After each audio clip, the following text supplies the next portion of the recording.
नमस्कार। मैं डॉक्टर सौरभ शर्मा, सह आचार्य इतिहास, राजकीय महाविद्यालय सांगानेर, जयपुर। आप सभी विद्यार्थियों का राजकीय महाविद्यालय सांगानेर में स्वागत करता हूं और उम्मीद करता हूं कि आप अपने स्वजनों के साथ स्वस्थ एवं सुरक्षित होंगे तथा एसएमएस यानी सैनिटाइज़र, मास्क और सोशल डिस्टेंसिंग का पूर्णतः पालन कर रहे होंगे। जैसा कि आप सभी को विदित है कि वर्तमान समय संपूर्ण मानव जाति के लिए एक संघर्ष का समय है और यह संघर्ष उस महामारी के खिलाफ है जिसने मानव की जीवन शैली को परिवर्तित कर दिया है। हम सभी नवीन जीवन शैली के मुताबिक अपने आप को ढालने का प्रयास कर रहे हैं जिससे हम सुरक्षित रह पाएं। हम इस बात से अच्छे से परिचित हैं कि वर्तमान में महाविद्यालय में प्रवेश कार्य पूर्ण हो चुका है, लेकिन अभी तक नियमित अध्ययन जो कि महाविद्यालय की कक्षाओं में किया जाता है वो प्रारंभ नहीं हो पाया है। इसी को ध्यान में रखते हुए आयुक्तालय, कॉलेज शिक्षा एवं राज्य सरकार के निर्देशों की अनुपालना में महाविद्यालय प्रशासन के द्वारा यह निर्णय लिया गया है कि जब तक नियमित कक्षाएं महाविद्यालय में प्रारंभ नहीं होती हैं तब तक आपका अध्ययन बाधित नहीं हो। इसी दृष्टि से महाविद्यालय प्रशासन यह प्रयास कर रहा है कि आपको ऑनलाइन माध्यम से अध्ययन सामग्री नियमित रूप से उपलब्ध कराई जाए। इसी को ध्यान में रखते हुए विषयवार व्हाट्सएप समूह बना दिए गए हैं जिसमें प्रत्येक विषय जो कि आपके द्वारा चयन किया गया है, जिसका आपको अध्ययन करना है, उससे संबंधित सामग्री आपको उस व्हाट्सएप समूह में प्राप्त होती रहेगी। तो आपसे यह अपेक्षा रहेगी कि आप उस अध्ययन सामग्री का नियमित अध्ययन करें, मनन करें और यदि आपकी कोई जिज्ञासा या प्रश्न है तो आप संबंधित अध्यापक से संपर्क करके अपने प्रश्नों के उत्तर प्राप्त कर सकते हैं। इसी क्रम में यह व्हाट्सएप समूह जिस पर हम संपर्क स्थापित कर रहे हैं, यह इतिहास विषय के अध्ययन के लिए बनाया गया है। तो आज हम अपनी प्रथम कक्षा का प्रारंभ करते हैं और सबसे पहले हम इस बात पे चर्चा करना चाहेंगे कि हमारा परीक्षा का प्रारूप कैसा रहेगा और हमारा पाठ्यक्रम क्या है। परीक्षा प्रारूप से अभिप्राय है कि परीक्षा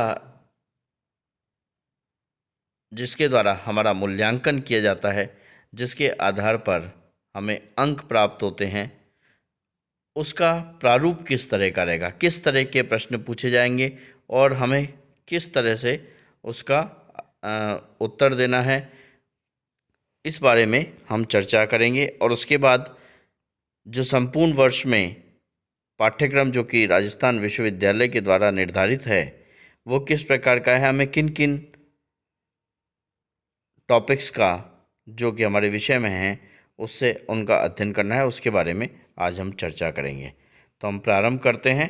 पहले हम विषय के परीक्षा प्रारूप के बारे में चर्चा करेंगे।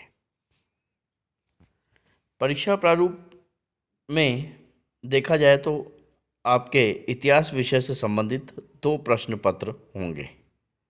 प्रत्येक प्रश्न पत्र की अवधि 3 घंटे की होगी, यानी परीक्षा में आपको 3 घंटे का समय एक प्रश्न पत्र को हल करने के लिए मिलेगा, और जिसके पूर्णांक या अंक होंगे 100 में से आपका 100 अंकों का प्रश्न पत्र होगा।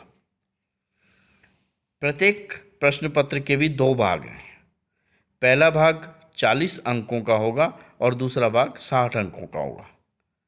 प्रथम भाग भी 2 उपभागों में विभाजित है, यानी जो 40 अंक का जो प्रथम भाग है उसके भी 2 उपभाग हैं। प्रथम उपभाग में 20 अंक के 10 अनिवार्य अति लघु उत्तरात्मक अनिवार्य प्रश्न होंगे, जिनकी शब्द सीमा 20 शब्द की होगी, और द्वितीय उपभाग में 10 लघु उत्तरात्मक प्रश्न होंगे, जिनमें से 5 प्रश्न करने अनिवार्य होंगे, यानी यहाँ पे हमें वैकल्पिक चयन का अवसर प्राप्त होगा। तो प्रत्येक प्रश्न 4 अंक का होगा और शब्द सीमा जो है वो 50 शब्दों की होगी।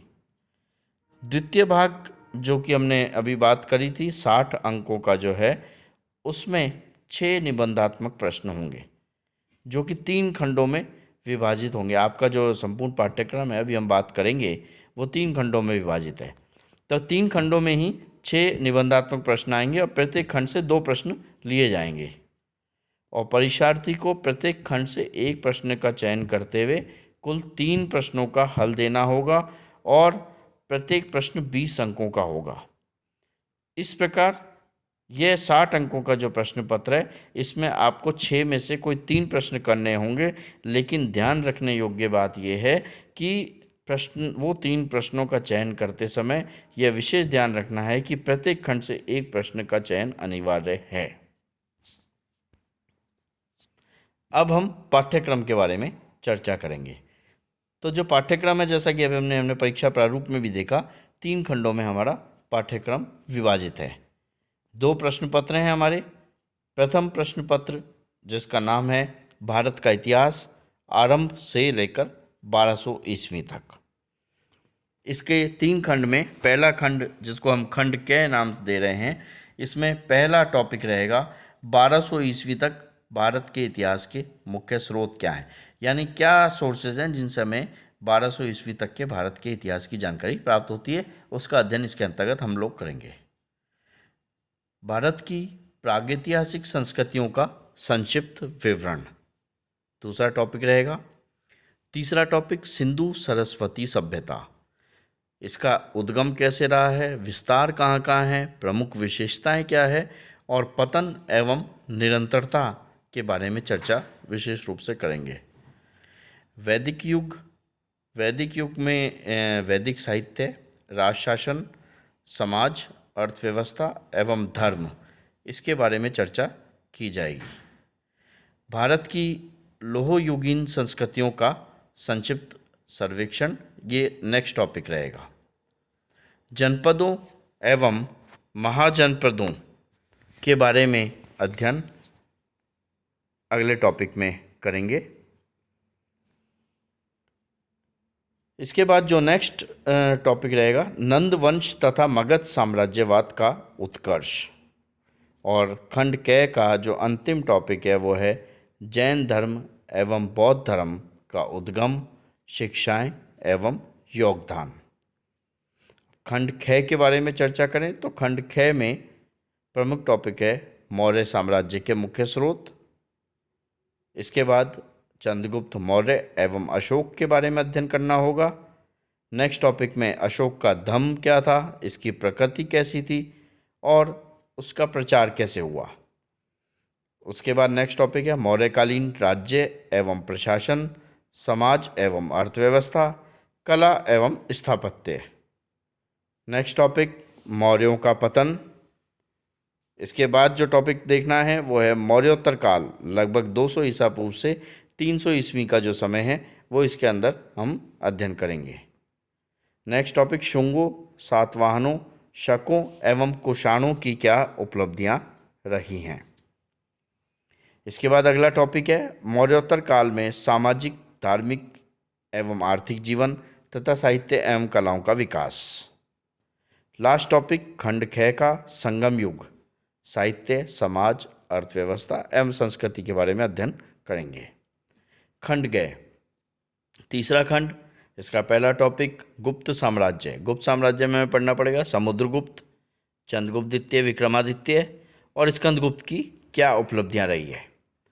इसके बाद नेक्स्ट टॉपिक है राज्य एवं प्रशासनिक संस्थाएं, सामाजिक एवं आर्थिक जीवन, धार्मिक विचार एवं संस्थाएं, साहित्य, कला एवं विज्ञान का विकास।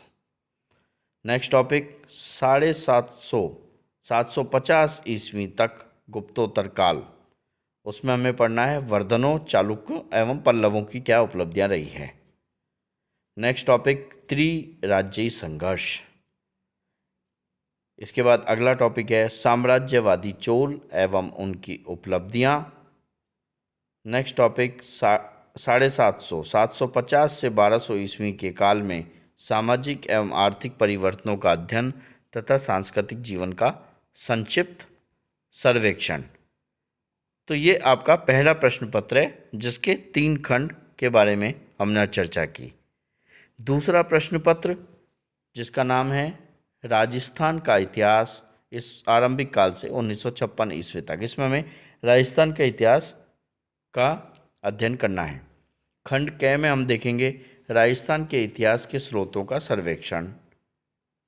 राजस्थान में पुरापाषाणकालीन एवं मध्य पाषाणकालीन संस्कृतियाँ, ताम्रपाषाणिक एवं ताम्रयुगीन संस्कृतियों का विस्तार एवं विशेषताएं। इसमें प्रमुख रूप से हम आहड़, बालातल और गणेश्वर, इनके बारे में चर्चा करेंगे। नेक्स्ट टॉपिक आएगा कालीबंगा संस्कृति की विशेषताएं। इसके उपरांत राजस्थान में मत्स्य जनपद एवं गणतांत्रिक जातियां। नेक्स्ट आ रहा है राजपूतों का उदय,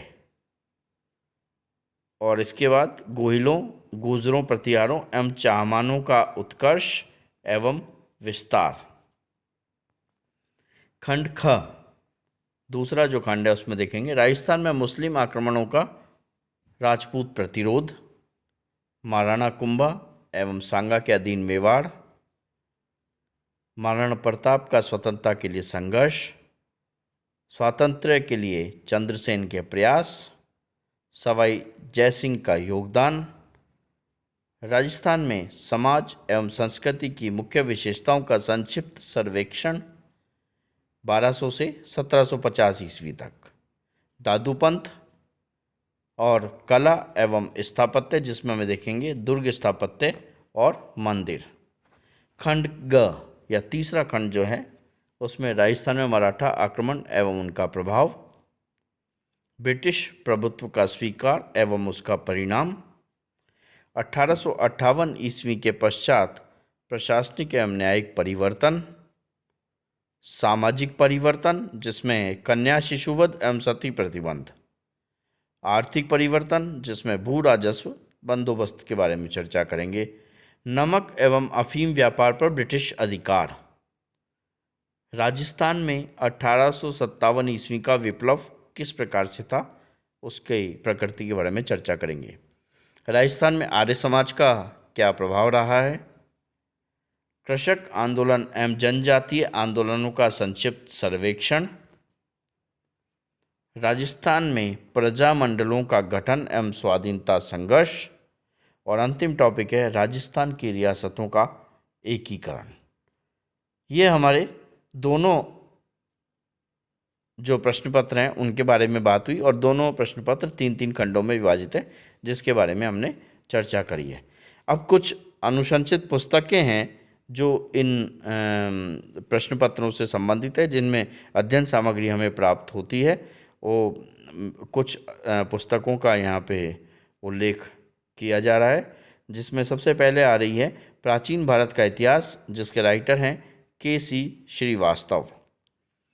दूसरी पुस्तक प्राचीन भारत का इतिहास ही नाम है, कृष्ण गोपाल शर्मा, कोमल कोठारी एवं मुरारी लाल शर्मा, इन 3 व्यक्तियों ने मिलकर के पुस्तक लिखी है। इसके बाद नेक्स्ट पुस्तक है प्राचीन भारत का इतिहास, जिसके लेखक हैं झा एवं श्रीमाली। इसी प्रकार प्राचीन भारत का इतिहास की एक और पुस्तक है जिसका नाम है शर्मा एवं व्यास। इनमें से कोई भी पुस्तक को हम अपनी आधार पुस्तक के रूप में बना सकते हैं। इसी प्रकार राजस्थान के इतिहास की पुस्तक है जिनके राइटर हैं शर्मा एवं व्यास, और एक है आधुनिक राजस्थान का इतिहास, एम.एस. जैन इसके लेखक हैं।